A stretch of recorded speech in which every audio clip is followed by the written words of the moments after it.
Okay, students, it's very really happy that to see you all of you here. And today we are going to take one problem and we are going to solve that particular problem. And here, look at that. This is the problem given to us. Okay, what is that problem? This is the problem. There are two persons, four jobs. Two persons, four jobs. Person A cannot be assigned to the fourth job. Person B cannot be assigned to the second job. That is another condition. So this our aim is that to assign which person should be assigned to which job so that the total assignment cost is very minimum. That is what our aim here. Okay. So by Hungarian method, this problem we have to change into a balanced problem.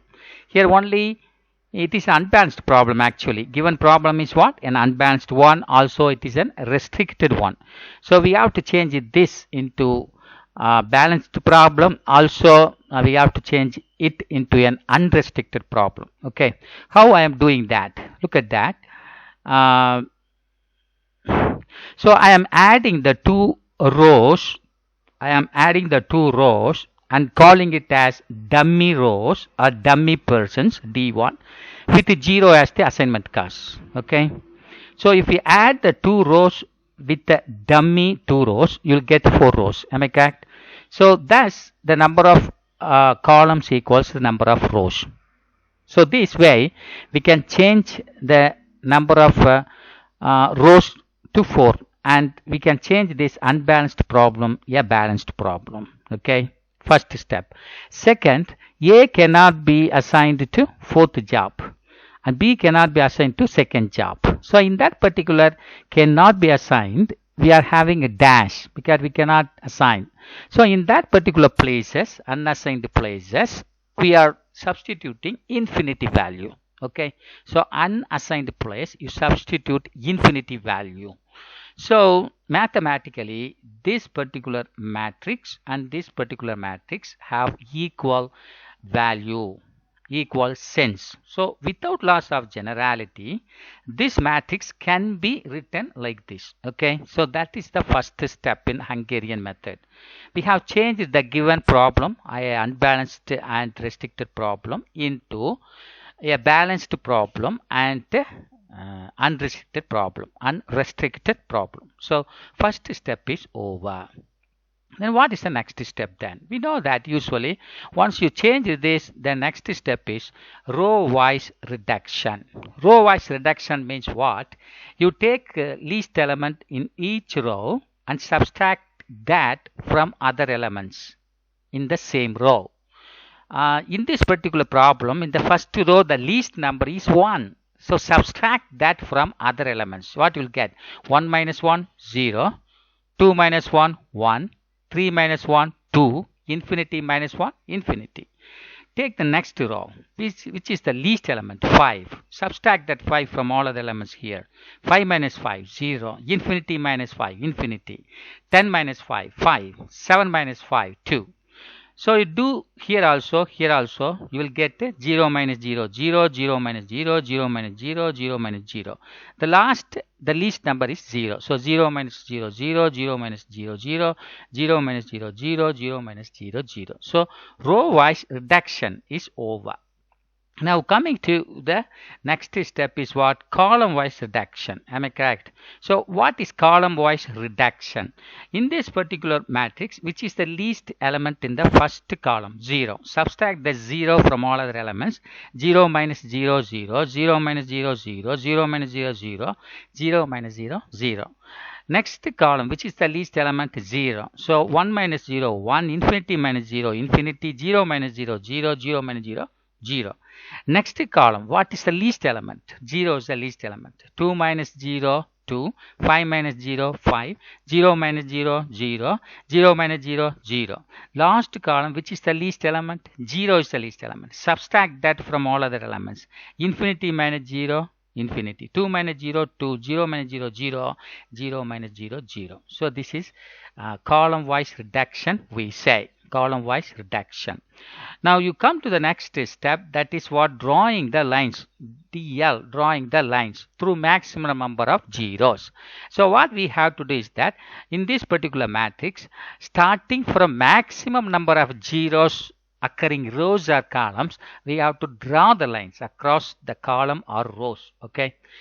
The maximum number of zeros possible in this matrix is what? 4, because it's a 4 by 4 matrix. So maximum number of zeros possible is what? 4 number of can occur. 4 zeros can occur. So row by row, I am coming here and checking if row 4 zeros are there. I am striking out. Okay. Now here no 0, no 4 0. Here 4 0. So strike out number 1. Here also 4 0. Strike out number 2. Then I am coming like this. These two are striked out. So here 2 zeros. Here no 0, no 0, no 0. Then afterwards, 3 zeros can occur in a row or column. Am I correct? That is the next maximum number chances. So here 3 zeros, no. 3 zeros, no. Here already striked out. 3 zeros, no. 3 zeros, no. 3 zeros, no. 3 zeros, no. Next is what? 2 zeros occurring rows or columns. Here only 1 zeros. Here only 1 zeros. We cannot strike out. These two already striked out. Here 2 zeros are there in the column, first column. So striked out. That is the third line. Okay, third line. Right. So afterwards, no zeros are there. So how many lines are possible here? The possible number of lines are 3. Okay. Now what is the order of the matrix? Now go back and see. The number of lines is how much? 3. Okay. Right. Now what is the order of the given matrix? Go back and see there. Now the order of the given matrix is this. Don't see this one. This is the order of the matrix is 4. 4 by 4 means what? 4. So order of the matrix is what? 4. Right. But how many lines we could draw? We could draw only 3 lines. Am I correct? See here, 1, 2, 3, only lines. So the next step is that we have to check the number of lines equals the order of the matrix or not. Here number of lines 3, order of the matrix 4. So small n is not equal to capital N. Optimum is not reached. Optimum is not reached. When it is reached, number of lines must be equal to the order of the matrix. Then the optimum is reached. Okay, right. So next, what is the step? If that is the case, what we have to do? Okay, right. Now what? Carefully do. See what I teach here. Okay. Now look at this in this particular matrix. Okay. In this matrix, these are line elements. These are line elements. The elements which are on the line is called on the line elements. The elements which are not on the line is called offline elements. Offline elements. This is online elements. This is offline elements. Now you look at the offline elements, not online elements. Online elements mean elements on the line.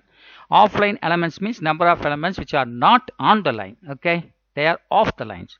So among this, which is the least element we have to look at. So among these, which is the least element? 1 is the least element. So subtract this one from all other offline elements. Okay. So you will get 1 minus 1, 0 you will get. 2 minus 1, 1 you will get. Infinity minus 1, infinity you will get. Infinity minus 1, infinity you will get. 5 minus 1, 4 you will get. 2 minus 1, 1 you will get. Okay. So this box only I am talking about. Listen carefully again. Out of line elements or offline elements are this. Am I correct? If any other elements comes here, that also you have to take. But here, these only off elements. In the offline elements, which is the least element that you identify, subtract that least elements from all other offline elements. Okay. Right. Here all other offline elements are 1, 2, infinity, infinity, 5, 2. Which is the least? 1 is the least. Subtract this one from all other elements here. You will get this particular box. 1 minus 1, 0. 2 minus 1, 1. Infinity minus 1, infinity.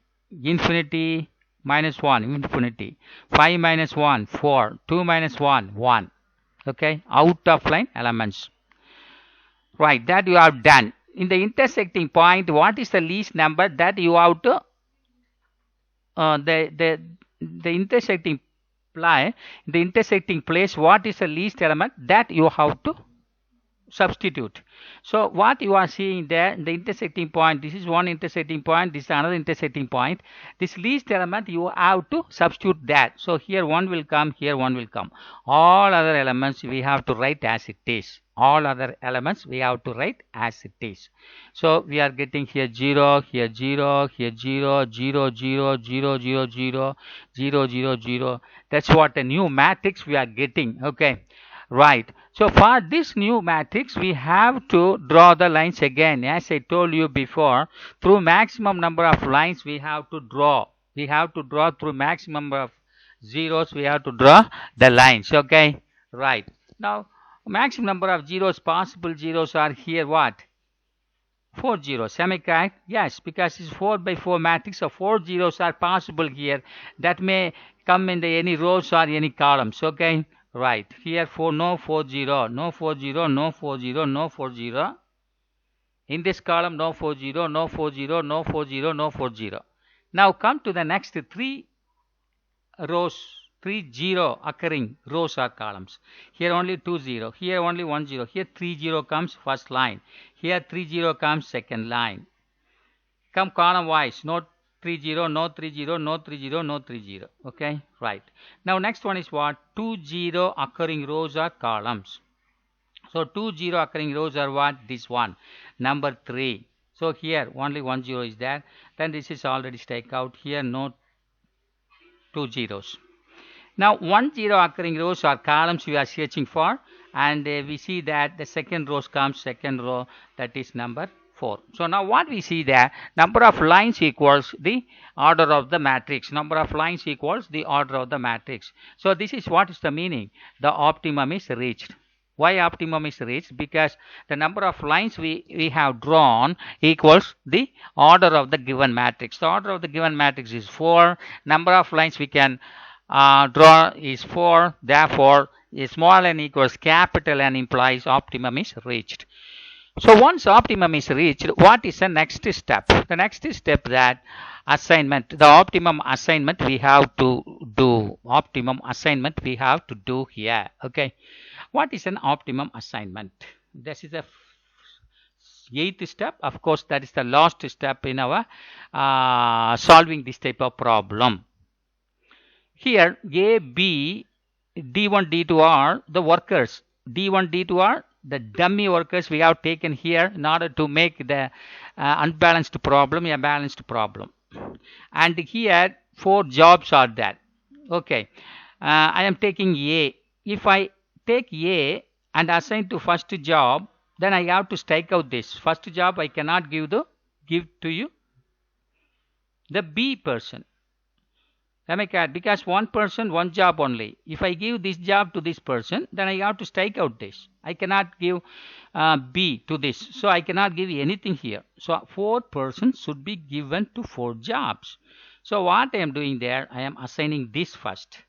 After assigning this first, this job I cannot give to A because each person should be accepted only one job. So I am strike out this. So in that particular case, I can give B this particular job. Okay.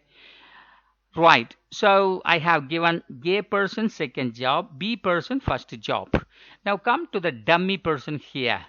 If I assigned A to the second job, I cannot give to the third person. I cannot give you the fourth person because this job is given to A person. So I am striking out this and this. Now I come to the third person. I am assigning the third job to him. Okay. If I give the job to him, I cannot give this job to him. Therefore, I have to strike out. And this job cannot be given to him. Therefore, that also we have to strike it out. Okay. So D1 will get this job. Last person will get the last job. So what is this best assignment? Is that the first person, A person, gets the second job, B person gets the first job, first dummy person takes the third job, and last dummy person takes the last job. So this is what the best assignment mathematically. You assign any way as you like for the given problem. Definitely the total cost would be minimum by this assignment only. No other assignment will give you a less assignment than 7 or more than 7. Okay, so this is what the answer for us. If you assign like this, you will get the minimum is at like this, because here if a assigned to 2, you go to the problem there, how much you will get, you have to pay. This is a problem. When A is given to the second job 2 rupees, when B is given to first job 5 rupees, D1 is 0, D2 is 0, therefore 2 plus 5 is equal to 7. So 2 plus so minimum is that is how much will come there. So minimum is that would be equal to if A is assigned to the second job 2 rupees plus if B is assigned to the first job will get 5, the total 7 rupees. So this is definitely a minimum or the optimum. Optimum means the minimum among minimum transportation cost. Transportation, it is an assignment cost by assigning the persons to the jobs. No assignment will give you the assignment cost less than this. Therefore, this is the optimum assignment cost. Okay, so this is the way we can do this particular problem. Okay, so thank you very much for your presence here for the past 15 minutes. Okay, thank you.